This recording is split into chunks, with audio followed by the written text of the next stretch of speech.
चलिए आज हम जानेंगे कि निर्देशांक ज्यामिति में।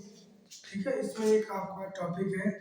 अगर दो बिंदु आपको दिया गया है तो किस प्रकार से आप उन दोनों बिंदुओं के बीच की दूरी ज्ञात करेंगे।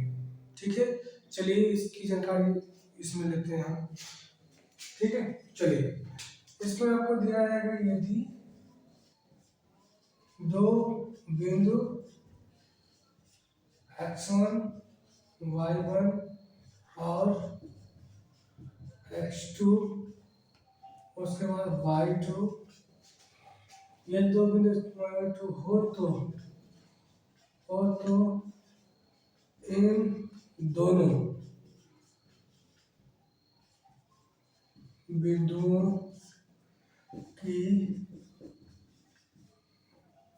बीच की दूरी डी बराबर लिख सकते हैं।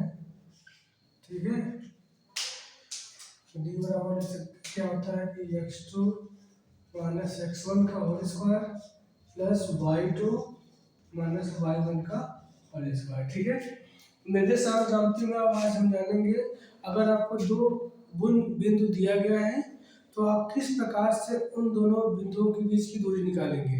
ठीक है, चलिए ये आपका क्या है, मान लीजिए कि x1 y1 x2 y2 आपको दो बिंदु दिया गया है तो आप क्या करेंगे, ये जो फार्मूला है इस फार्मूले की सहायता से आप ज्ञात करेंगे इन दोनों के बीच की दूरी क्या है।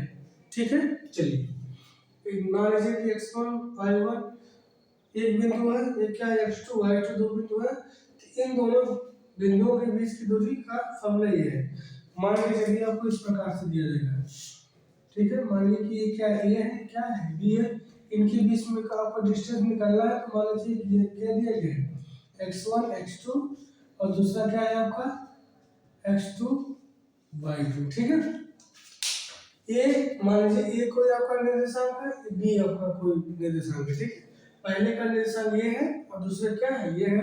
अब आप क्या करेंगे, ये आपका फॉर्मूला है d बराबर x2 माइनस x1 का whole square plus y2 minus y1 का होल स्क्वायर।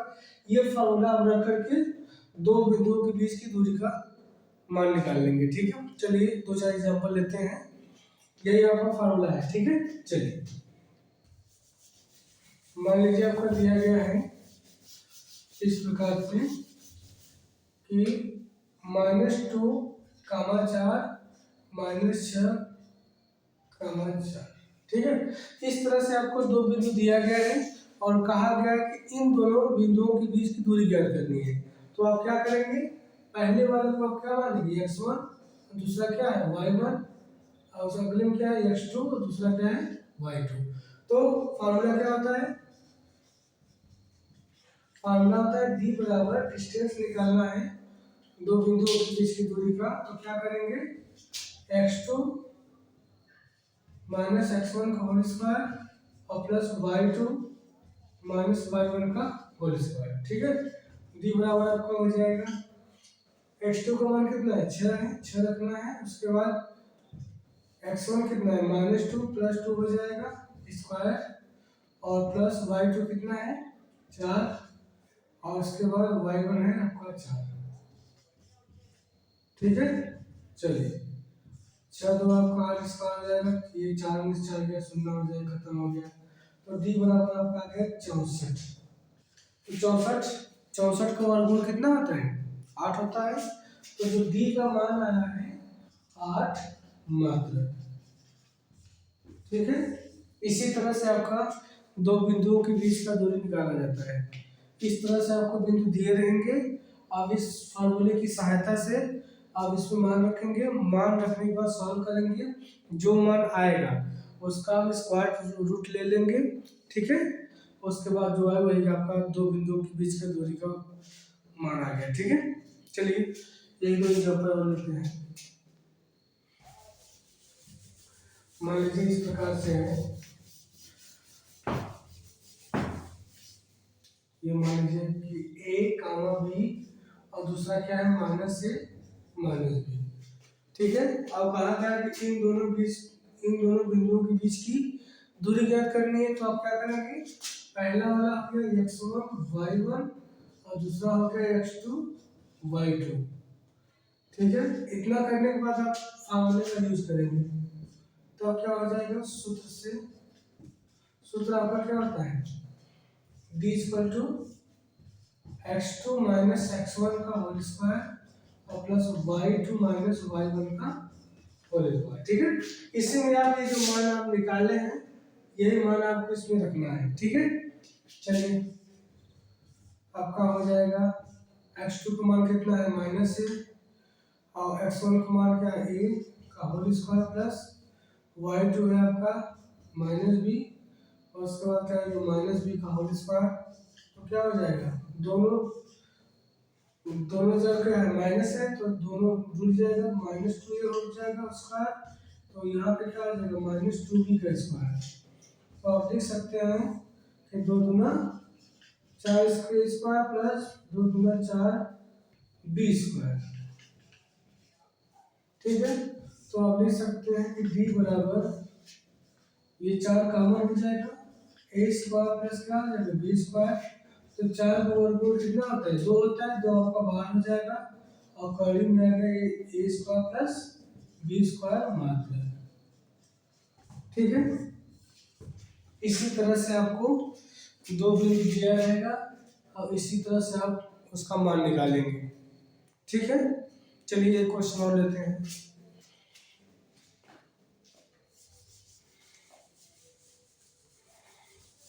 बहुत आसान है, बस समझना है कि किस तरीके से हो रहा है। ठीक है, चलिए मान चलिए आपको दिया है 9, 3, अगला है -4 -5। ठीक है, इस तरह से आपको दिया है तो आप क्या करेंगे, जो पहला होता है आपका x1 y1 और दूसरा क्या है x2 y2। आप क्या करेंगे, फार्मूला का यूज करेंगे, तब सूत्र क्या होता है, सूत्र आपका होता है d बराबर x2 माइनस x1 का whole square plus y2 minus y1 का होल स्क्वायर। तो क्या लिख देंगे आप, हो जाएगा आपका x2 का मान कितना है -4 और x1 का मान कितना है -9 का होल स्क्वायर प्लस y2 कितना है -5 जो हो जाएगा -3 का होल स्क्वायर। क्या लिख सकते हैं आप कि 9 4 क्या हो जाएगा 13 -13 का स्क्वायर प्लस 5 3 क्या हो जाएगा 8 का स्क्वायर। आप लिख सकते हैं 13 में जब 13 को गुणा करेंगे 172 आ गया और 8 में क्या हो जाएगा 64। ठीक है, दोनों को आप जोड़ दीजिए कितना आएगा 9 4 13 6 6 12 13 और उसके बाद तो क्या हो जाएगा तो 233 मात्रा। ठीक है, इसी प्रकार से आपका 2 बिंदु दिया है और आपसे कहा गया कि इन दोनों बिंदुओं के बीच की दूरी क्या है। तो आप क्या करेंगे, दोनों बिंदु लिखेंगे, पहले बिंदु को आप क्या मानेंगे, जो पहला निर्देशांक दिया गया है वो आप x1 x2 मानेंगे और जो दूसरा निर्देशांक है उसको क्या मानेंगे x2 y2। ये आपका फार्मूला है, फार्मूले में x2 कितना है यहाँ पे -4 हो जाएगा और x1 कितना है 9 है 9 हो जाएगा और यहाँ पे क्या है y2 -5 ये क्या है -3। यहाँ पे मान रखने के बाद सॉल्व कर देंगे, जो आएगा वही आपका क्या हो जाएगा इन दोनों बिंदुओं के बीच की दूरी। ठीक है, चलिए आज के लिए बस इतना ही, तब तक के लिए जय हिंद।